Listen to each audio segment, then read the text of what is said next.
Nightly greetings, one and all. William Theo here, homegrown, and happy to share with you all the major events here at home and abroad that have unfolded in the latest 24-hour news cycle.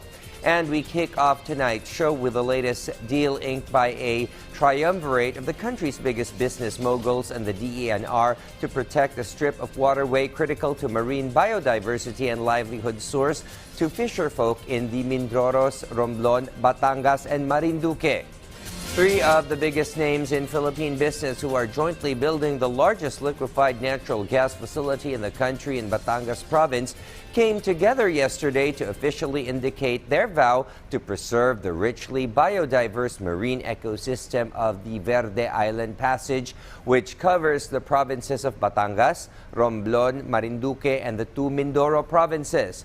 Under the said deal, the DENR, DOE, and the Aboitiz Equity Ventures, Metro Pacific Investment Corporation, and San Miguel Corporation are bound to pour financial and technical resources for 5 years to set up a marine science biological research station in collaboration with the University of the Philippines, De La Salle University, and California Academy of Sciences. The Verde Island Strait covers 1.4 million hectares and is home to roughly 1,700 fish and 300 coral species that a number of marine experts have dubbed the center of the marine shore fish biodiversity.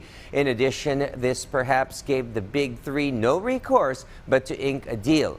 The Verde Island Strait serves as a path on the high seas for international ports and various oil and gas facilities.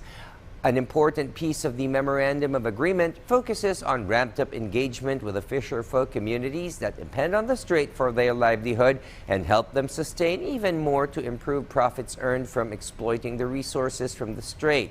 The deal took effect yesterday and is good for 5 years, initially with the option to extend after the deadline. Funding, meanwhile, will come from the big three, the DENR and the Department of Energy.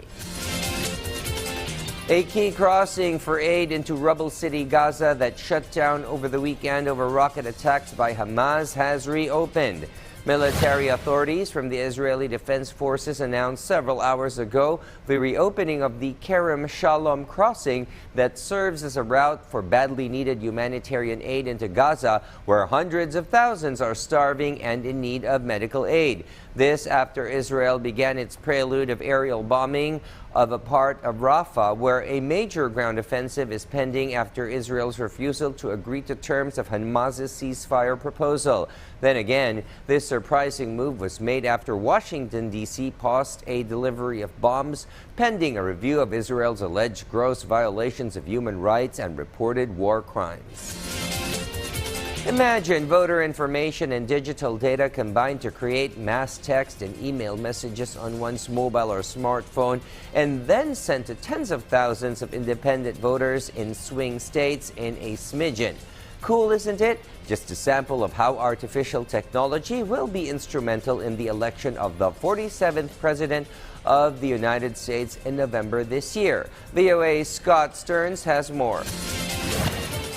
For political campaigns looking to best target the most voters most economically, generative artificial intelligence is the biggest change in politics. The models are getting better very rapidly. It feels like every week there's some new model which is significantly better than a previous model. Those models are powerful tools for campaigns at the national level and at the local level, says political strategist Betsy Hoover. Think about the campaign that does not have digital staff at all, and therefore really doesn't have a digital content program. Like generative AI allows them to have one, and a pretty robust one if they want to. Or think about a candidate who's running against a well-funded incumbent. AI has a huge role to play in that campaign. Hoover's firm invests in developing technology for Democratic Party and left-leaning causes.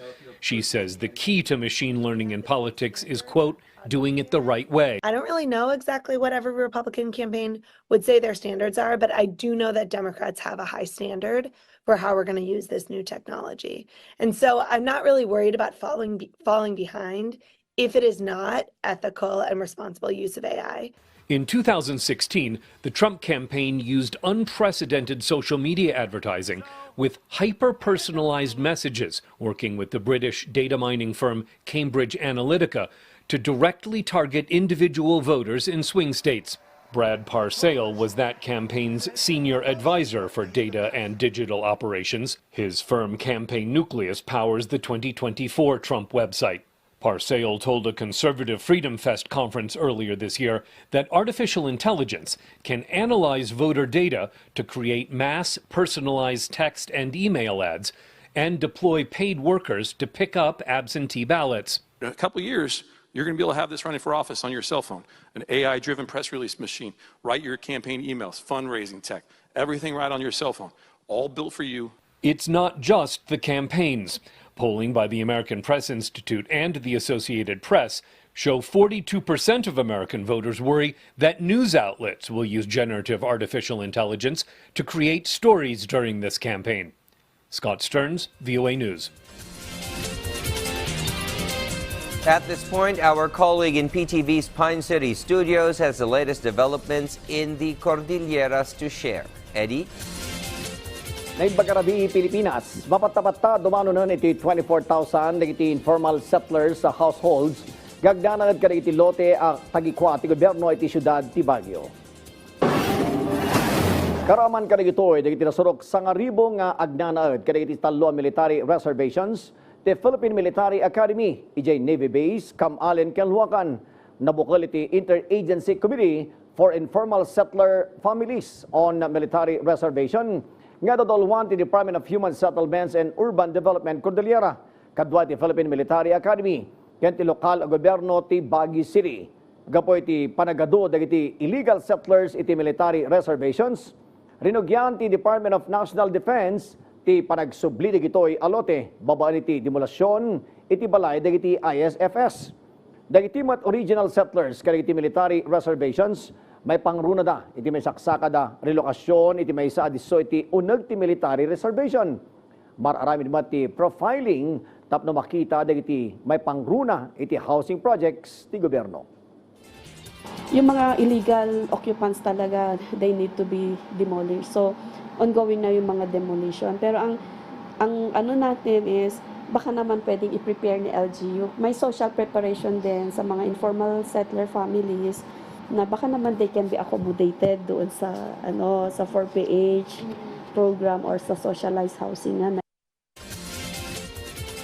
Iti sabali pa'y adamag mabalin ang maka-access iti nangat-ngato alibel iti health care services sa dagiti manumili iti Fugao iti panakailukat ti Barua Provincial Hospital ijay Poblasyon North Iliti Lagawe. Kailang nabiit kat na ipatungpal ti inaugurasyon ti Fugao Provincial Hospital. Daytoy ti kasukat ti daan na Provincial Hospital ang nadadaal iti di malapos ti Typhoon na Emong iti 2009 kan na iparikap iti 2013. Kalpasan ang nadoktala na geohazard area ti nakaipatakderan na. Tinasaong hospital kat level 1 nga daan iti 45 beds capacity. Ti may isa level 1 hospital kat addaan man iti operating room, recovery room, maternity facilities, isolation facilities, clinical laboratory, imaging facility kan pharmacy. Ensigasing mati amati probinsya, ti addang nga panakapadoras ti pagagasan tapno ma-upgrade daytoy iti level 2 hospital. Itagpa na nalpas. Las finish, na mapay mas kumala finish, we will start na po dahil ito na comply iti para requirements para iti level 2. So, from January, no makakomply kayo, apply for the level 2 hospital and increase the beds capacity. Bueno, dagiti damdamag manipod iti PTV Cordillera siya ni Eddie Carta na imbag arabii. And so we've come to the show's end. Join us again tomorrow, same time, same location on your remote and browser for the latest breaking news here and abroad. And never forget to always work hard, aim high, give thanks, and stay connected as you catch the news right here. William Theo wishing you cooler times and longer rest up ahead.